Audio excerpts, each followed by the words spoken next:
the moment when I really decided to apply to become an astronaut was when I was in Antarctica.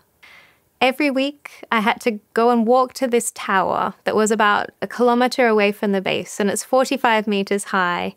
It's a hard walk because there's low oxygen levels, and so this was kind of the hardest part of the week.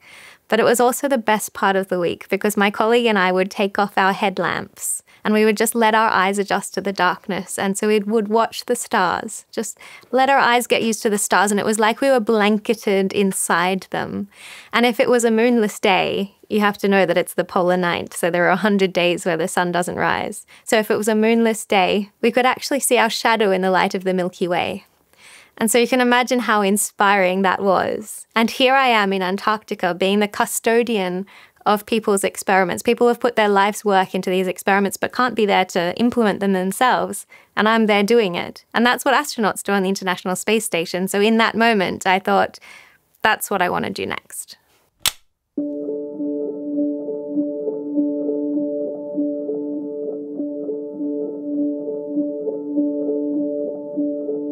I've been to Antarctica twice. The first time I went there for a whole year, so I was there for a winter over. I was at Concordia Station, which is one of the most isolated bases there is.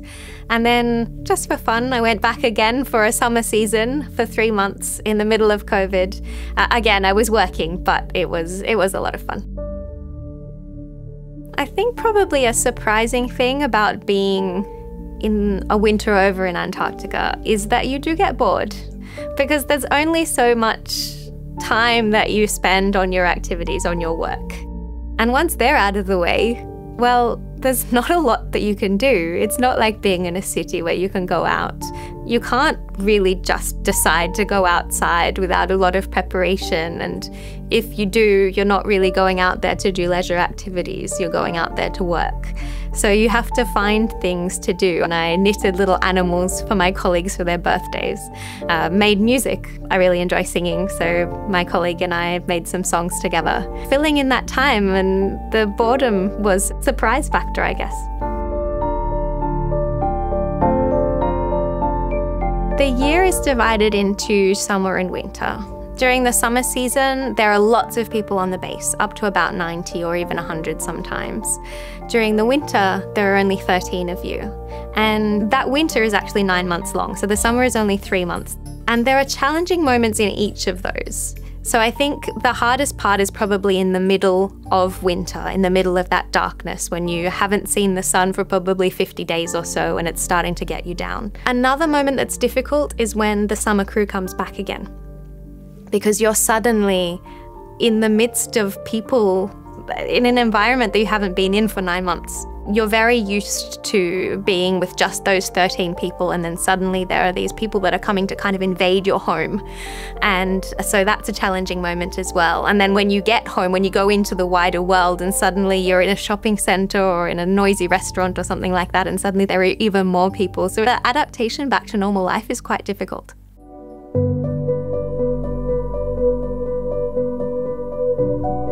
You get so used to the environment and the fact that you're in this unique environment and you're doing really important work and you're kind of having a quite profound experience. And so then when you get home, you don't want to think about the normal mundane things like paying for a coffee or driving in traffic. They don't seem like they're relevant, and so that's hard to get used to. Funnily enough, I did get kind of bored with normal conversations when I came back. We would talk a little bit about my trip, which I kind of had to sum up in a sentence or two, and then suddenly we were talking about somebody else's garden. It was quite strange because to me it was such a huge part of my life, such a huge experience. There were 22,500 applications to the European Space Astronaut Application Process, and it was the first time in 13 years that they'd actually held an application process. So I guess it's not surprising that there were so many people who wanted to do it, including myself. And then in the end, there were 17 of us that were selected. The selection process took about 18 months. It started like any other job application, sending in a CV and motivation letter. The two extra things were that we had to answer a questionnaire about kind of additional experiences that we might have had, things like diving or flying or extra degrees or extra languages or expedition experience, time in the lab, that kind of thing. And the other thing was that we had to upload a kind of preliminary medical certificate. So the 22,500 people did that.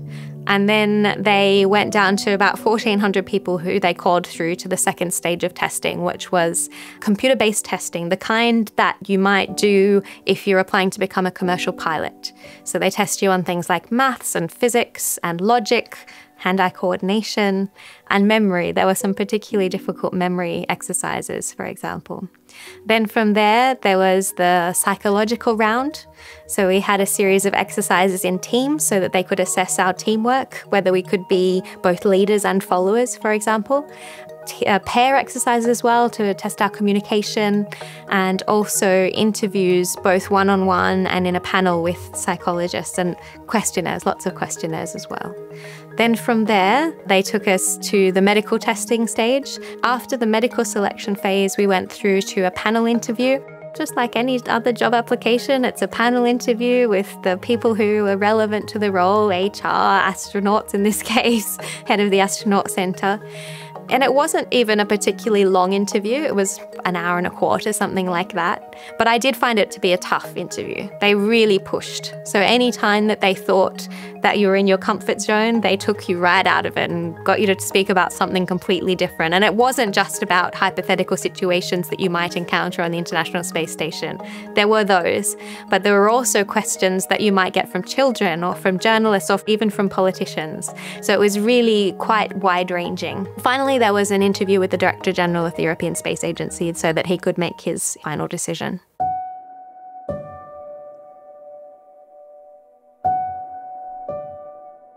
I was most anxious before the second stage because I was one of the last people to be called up to that second round of testing. So I thought, oh, does this mean I'm at the bottom of the pile? Apparently it was randomized, I don't know, but it definitely did make me anxious because I was seeing lots of people going through. I mean, it started in August of one year and I wasn't called up until January of the following year. So that was a long time to be in limbo. There is an element of imposter syndrome when I think about the fact that I'm one of 17 selected from 22,500 people, especially because I met so many amazing people that I was convinced were going to be selected and for one reason or another were not along the way. At the same time, I don't ever feel like I've reached my goal because there's still more to do. And so I don't think there's a real risk of ego getting in the way because I still have more goals. I mean, I haven't been to space yet. There's no guarantee that I will go. And so there's a lot more to do, and that keeps me grounded. There is a lot of responsibility that comes with being selected as an astronaut because you do have the potential to inspire the next generation most of all. And I do my best with that. I do a lot of outreach activities. I talk to a lot of students and I try to give advice that I think is useful, but who knows? I'm not a psychologist. Maybe that's not the right advice, but you know, I just kind of go with my instinct and try and think about what would have been useful for me back then. And yes, there's pressure because I'm in this strange sort of position of people wanting to listen. Both astronauts and polar explorers are people who want to discover more about the world and more about themselves.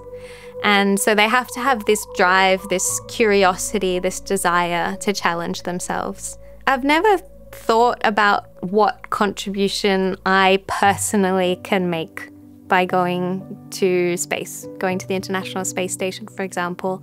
I think a lot about what we do collectively in space and how that benefits humanity. And I just see myself as a small cog in that wheel, an extra pair of hands that can help that happen. So I think about the work that's being done into human health and pharmaceuticals, into advanced materials, into climate change research and Earth observations.